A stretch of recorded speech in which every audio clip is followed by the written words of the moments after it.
राधे राधे दोस्तों। सभी व्रतों में श्रेष्ठ माना जाता है निर्जला एकादशी व्रत।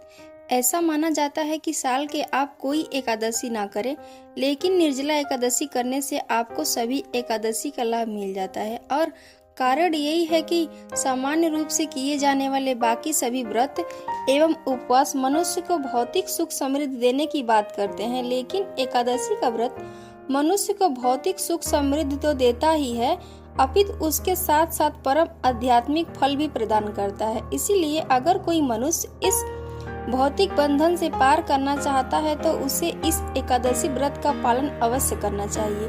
तो चलिए आज निर्जला एकादशी की अनसुनी और पौराणिक कथा का वर्णन करते हैं और इस वीडियो को अंत तक जरूर देखिएगा, क्योंकि इस कथा के बाद आपके लिए एक विशेष नियम समाचार है।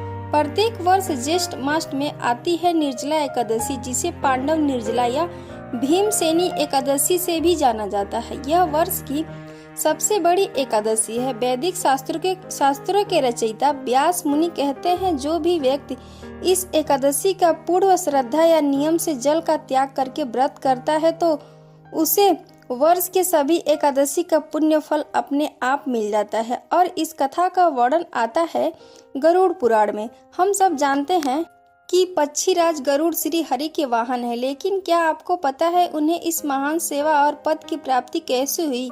तो सुनिए। पक्षीराज गरुड़ के पिता श्री ऋषि कश्यप और उनकी माता का नाम बिंता है। एक दिन बिंता और उनकी बड़ी माता कद्रु के बीच में शर्त लगी कि देवताओं के घोड़े उच्च श्रवा का रंग कौन सा है। स्वाभाविक है, उनका रंग दूध के समान सफेद ही था, लेकिन कद्रु ने कपट पूर्वक बिंता से कहा कि उसके पूंछ का रंग काला है।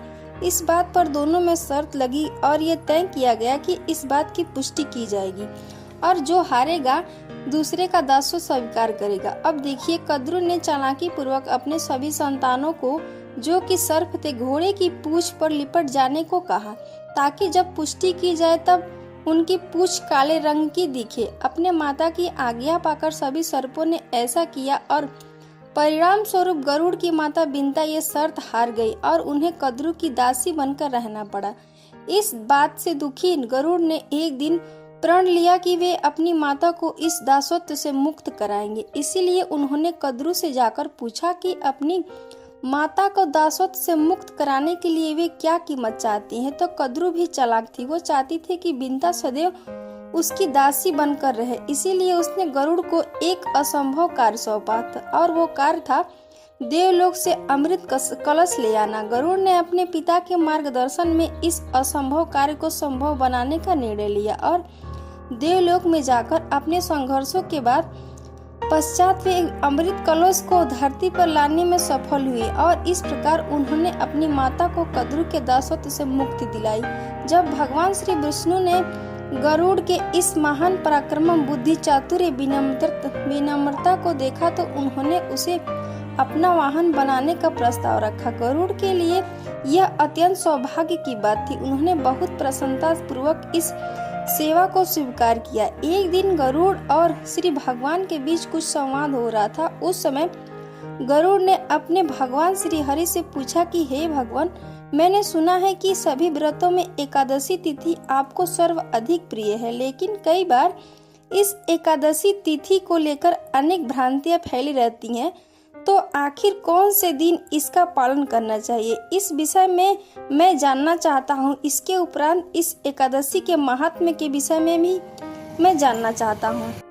हे प्रभु, कृपा करके मुझे योग्य समझकर इस विषय में मार्गदर्शन करें। गरुड़ की विनम्रता और जन कल्याण हेतु जिज्ञासा, ये दोनों देखकर भगवान श्री विष्णु ने कहा कि हे पक्षीराज, ये सत्य है कि मास में 2 बार यानी शुक्ल पक्ष और कृष्ण पक्ष में आने वाली एकादशी तिथि मुझे सर्वाधिक प्रिय है। एक समय पृथ्वी पर महान राजा मंदाता ने एकादशी व्रत का पालन करके पुण्य अर्जित किया था और उसके परिणाम स्वरूप उन्हें संपूर्ण पृथ्वी का एक चक्रीय सम्राट प्राप्त हुआ था।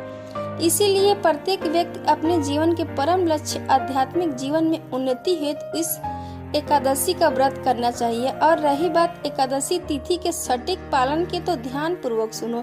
एक समय धृतराष्ट्र की पत्नी गांधारी ने 10वीं विद्या एकादशी का पालन किया था और उसी के फलस्वरूप उसके सभी 100 पुत्रों का विनाश उसके जीवन काल में ही हो गया था।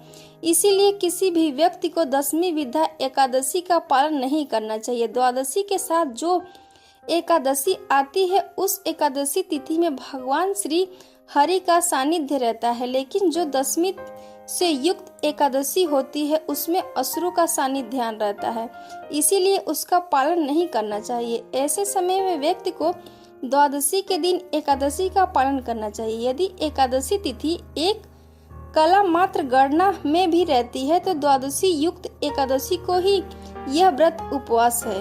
यदि कभी एकादशी, द्वादशी और विशेष रूप से त्रयोदशी तिथि भी एक ही दिन में आ जाए तो ये तीनों तिथियों से मिश्रित ये तिथि व्रत करने योग्य होती है, क्योंकि ऐसी तिथि मांगलिक एवं सभी पापों का विनाश करने में सक्षम होती है। किंतु दशमी से युक्त एकादशी का व्रत कभी भी नहीं करना चाहिए। प्राचीन समय में महाराजा रुक्मांगद भी एकादशी के दिन रात्रि में जागरण, भगवत कथा का श्रवण और भगवान श्री गदाधर श्री विष्णु का पूजन करते हुए वर्ष की सभी एकादशियों का पालन करते थे और इसके फल स्वरूप उन्हें इस भौतिक जगत से मुक्ति प्राप्त हुई थी। तो ये थी एकादशी व्रत की पौराणिक कथा। अगर पसंद आए तो एक लाइक जरूर कीजिएगा। और जैसा कि आपको वीडियो में बताया गया था, एक नियम समाचार है, तो चलिए हम आगे बताते हैं। निर्जला एकादशी के दिन दूसरों को जल अर्पित करें, परंतु आप कदापि जल ग्रहण ना करें। अगर आप इस गर्मी में नहीं रह सकते हैं तो ठाकुर जी के पास संकल्प लेते हुए उन्हें अपनी परेशानी बताएं, और अगर आप रह लेते हैं तो ये अच्छी बात है। तो निर्जला एकादशी के दिन अपने आप को प्रभु के चरणों में मन, तन और चेतना से अपने आप को अर्पित करें और इस वैदिक सभ्यता को आगे बढ़ाते रहें। जय सीताराम।